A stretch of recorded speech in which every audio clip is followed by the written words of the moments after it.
Good morning, Dana Pay.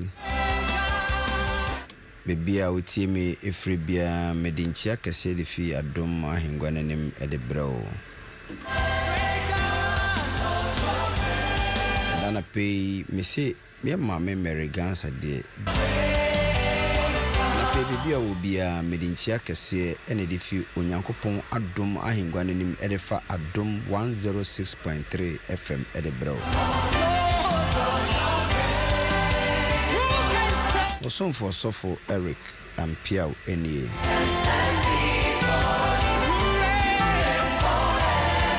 And I pay Minia Bema Sofo SK APJ Ampiaw Wasem. Good morning, Papa.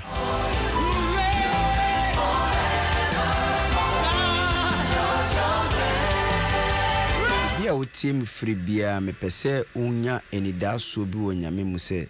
empendodo a unyame aka atiasefo hu adechin enedi tibia no ebesesa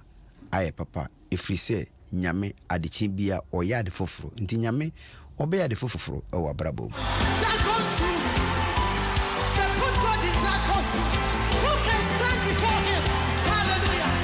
into the fa telephone na fra onua from mame fra wadamfo wahu ni on pe wasem no crowd friend na chia na say good morning for radio feto Adom FM ne beboa o ode friend sisi na kan bi kire bia owo bia no o telephone no betumi do ediato Adom 106.3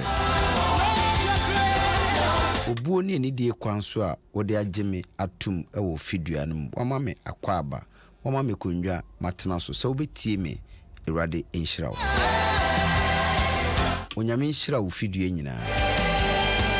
onyame ma nensi wo yie Ewurade ma nensi wo kraye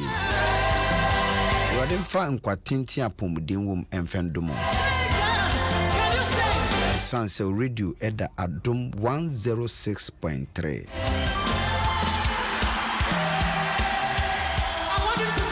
na pia nche bia menu ebekọ Onyankopon asa ebesi uyesu obia ka kire o se nsi uye me wo ha na pe me kire o se ebesi uye efise nyame do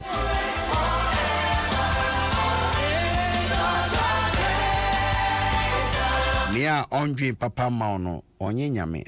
but nyame e wadwin pa e de ma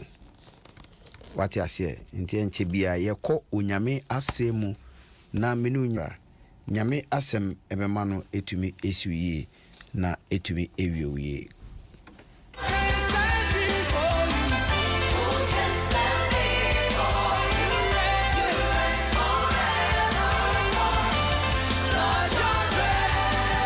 Pacho ahombrasimu a for Bible so betumi a uti Adom FM nko a eya amfa Bible pe eya fa pen paper ka ho isanse Adom FM fra ebetumi asesa wa brabo uti eya menti Adom keke eya fa pen paper fa to nchen wa ebebo Okay, yanko onyame asemu inde anape mesro ahombrasima fa Bible na bi ko eye Psalm 1 enwom 3 eye baako enwom 1 Psalm 1 enwom me kan ede free enchichemu a eye baako mpacho me kan e oputo kasem who walks not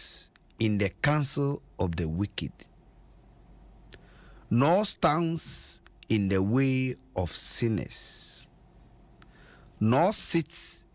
in the seats of scoffers, but his delight is in the law of the Lord,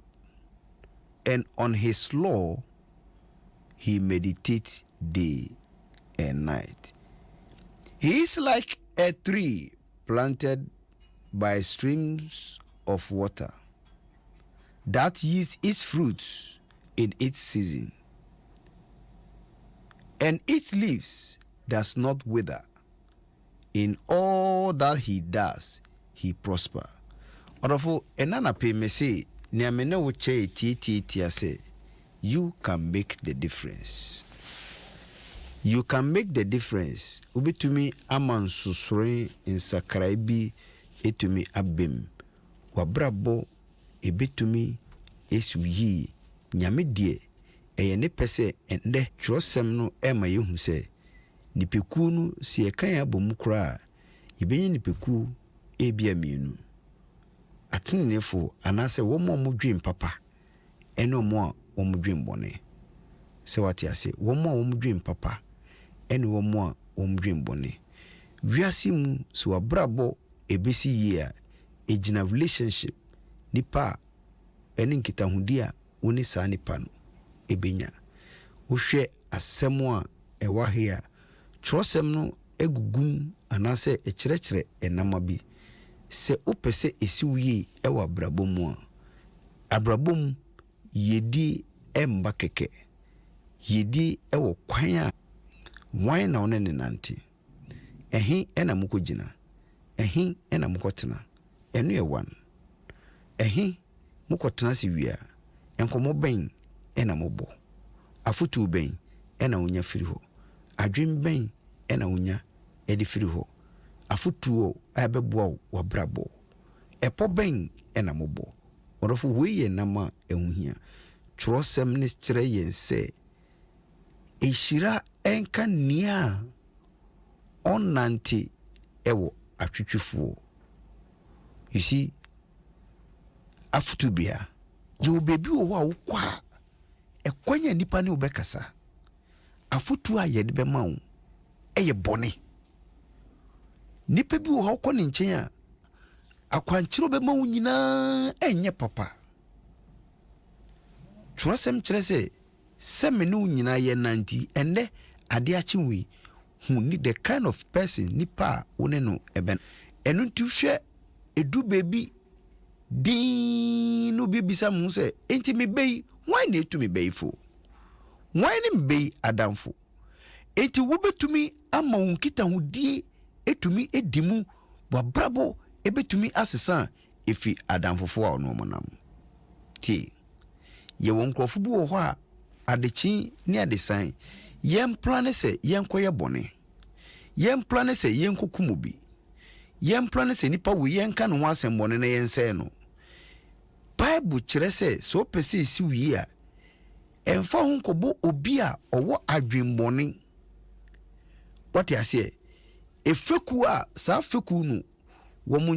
din wo mu butai enyina ne sɛ ade akyi yenkodi bɔne ebia na wafum wayira wokopie ku bɔne de for man no ho bɔne de fa nipa bia ɔte wo mantem Bible kyerɛ sɛ hawa ɛna na pia me no ka sɛ twuhu fi saa nipa no ho efi sɛ nipa onkuta adwempa oni afutupa bi ɛde mawo o kan kyerɛsɛm Proverbs chapter 1 verse number 10 ɛma wo tomu sɛ saa nipa we afutuo de memawo no nyinaa nya afutupa pa ewie no enwie so what you say esanse wadanfo ayobia utufu no ntufu papa ewie no emboa wo nti bebisa wo se aso utufu se ne beboa wa brabo daachin anase utufu se ne be ya wie no enye papa twrosemi ema me no eti asese yehwa damfo a yene ne benante etoso bium enye nante kekeo nemum adebonyefo etina bia bibi wo ho a okotena bia wakotena no enkomo ene yeni nyina eye bone nipa mpo hu a osusu bone ma because we kra mama kan emri bi etwem ko na me workshop bi wo baabi na bebi no na guest house ewo ho nti o ebu amtumi ko gina ho na me ne obi di nkomo one day nipa bi du wa se papa mpacho mpese me ma otrat okoma me trat no repent na wa sha se tumifo say guest house we na msio menua manko guest house ego ebone na emom enti bebi obegina no nipa betumi anya perception bi di ama bebi a ubegina no ebetumi ene nipekuo no mu gina ho no ebetumi asesa wadwen emo akoye mone bebi a ubegina no se bie bia eya de bonyefo gina bia ye chi ade bonyefo no ye chi ofra enunti ene ye tufu se hwe adamfo a one ne benanti afewu hwe nkoma obedi hwe saa nipakuo no aso at the end of the day no eboa wana otoaso eka the des eku ani kwanso odo ho bom ene menkotena atwetwefo tena bia wo ho isanso okotena atwetwefo tena bia ubesire obi wo ho a usere no a unye nhira wo ubenya no me obi wo ho a ukosi na atwetwe usi na atwetwe no natari aye sei ubenya no eye different na we can make it. It's a choice. Into what chero say sa kuwi emfa ho mbom sa nkrofo wi emfa ho nkoka mo efiri se saudi wo ho koka mo a ewiye no enye papa no ho enti sofo menye den mame mfa danfo esanse nye nipa bia eno betum na nanante nipa no so wunim ni tirim enti menye den chorosem na ma wansa simple se mene wo kasani endei bomodin se won kan Bible for Bible sunya miasem osi nyankopon mbra nia ne ni gi nyankopon mbra ho wati ase edi padanfo bia ne ni gi nyame nhihye ho a obetumi etufu odi nyame asem ebedane dano trosem no so ma yete ase nia opese wabrabo ye unique opese ni penyina hu se uye nipa sonko wo de wiase a obei ekuowe onfa ho mbom but upenyame nsira na watumi aye from e wate ase fasa asisua Bible say sa nipa no ombo modern onsu nyame asem ondwendwe nyame asem adechin eni adesan orofuti eni sen benya bre na wusua Bible wafa nyame asem na wusua wakan wonkan ne keke but wokan wi a udwendwe ho you see enu ne bema obenya adwen sakra afi udwendwe nyame asem no ubehu tumi a ewo nyame asem mu afi udwendwe nyame asem no ebe kire ekwan a obefa so a ubebo obra ubeye different person altogether so what I say enti anu beboa emo hu se o nyame asem e kire me se mame mbokro no mame sisi obi mame mfe bufo nya ade se me ni obi kura na ye adwuma me mfi makomam na me nya adwuma no ye se ne be nyame so be de ode me waware etumi etuhwa na ni petumi ade aba wo chen rofo enye obi a ne fa nadamfo trosem e mame no hu se enye obi a ene fa nadamfo enye obi a ene ne nanti enye bebia ene ekotena keke isanse bebi wo okotena ubenye nhira bebi wo a okotena ubenya nome nipa bi wo de ne bono udu ho bono ho a nyame favor bi kura de eto so keke enti hwedwendwe nyame asemo na hu feku a obeboa Bible no ma yetria sese wo ubeye edua ya to yebo na ye dua wo ewe subontene ho what I say enti dua bi esi subontene ho no edua bi a ebe nsuo no trosem ema yeti asese saa nipa no obeso na ba ewo ne bere mu odu ho abata nyame asem no ose obeso aba ewo bere mu you see se eye abrabo na wo ba bra so sese wonye adwuma no esanse odu ho bo ni papa nti nipa bi betumi introduce ema otumi enya adwuma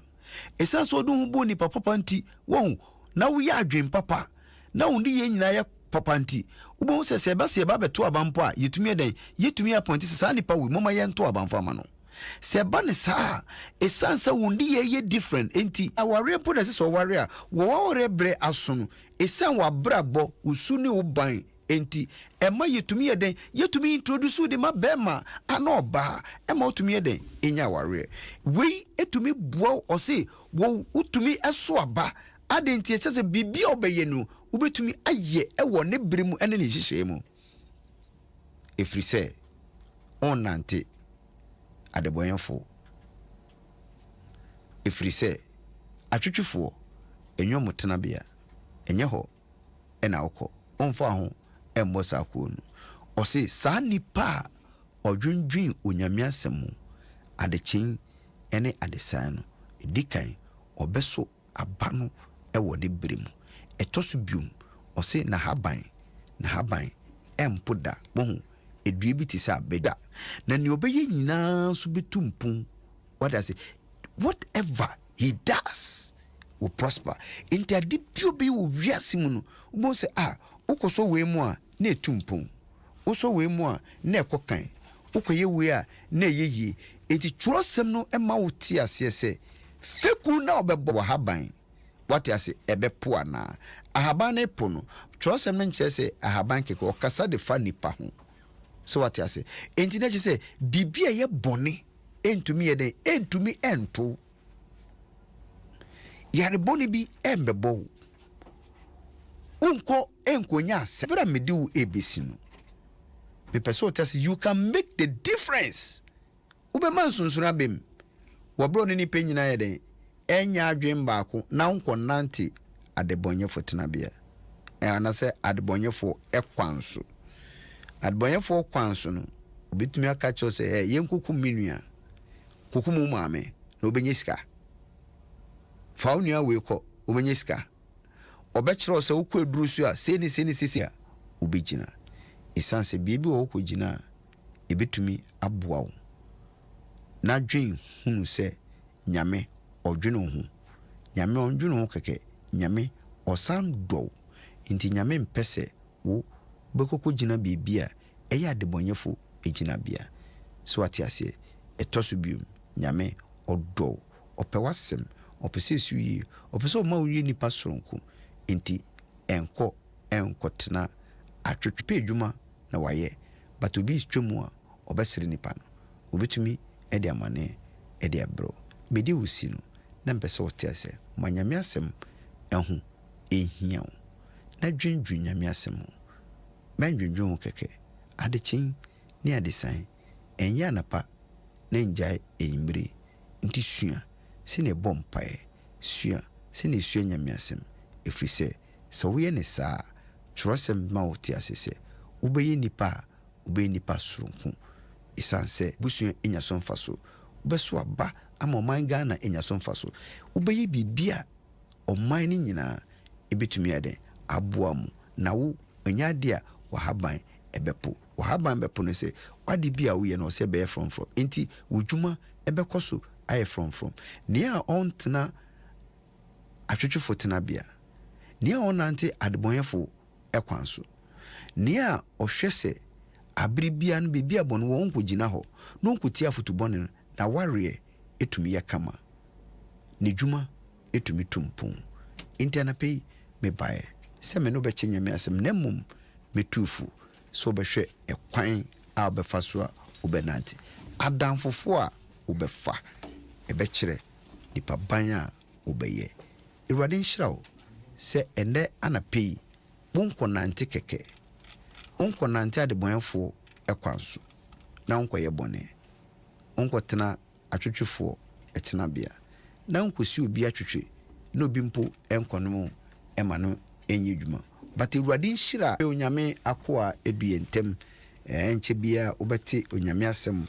efri yenuanom aiwo Methodist asafum omude onyame asem ebebro sofo 7 amoakon eduha enche bia ono so ebebem na ode onyame asem a emu hwam ede abro. Good morning sofo SK apije minim sana pe senate bia nyame ama adepacho oba Eric nana Ampiaw ena mabetene ekondwa no so menche bia me sorry nemo me be sorry no me ka o se kai se eye ye papa bishop Osiansa ose odawase irade nhyirawo nemo ade baako a onim ewo nyame asem se ne a ode fem ohieni no ode fem ne a okwa ahokyerem no sa emfenko Ashanti region 0244 710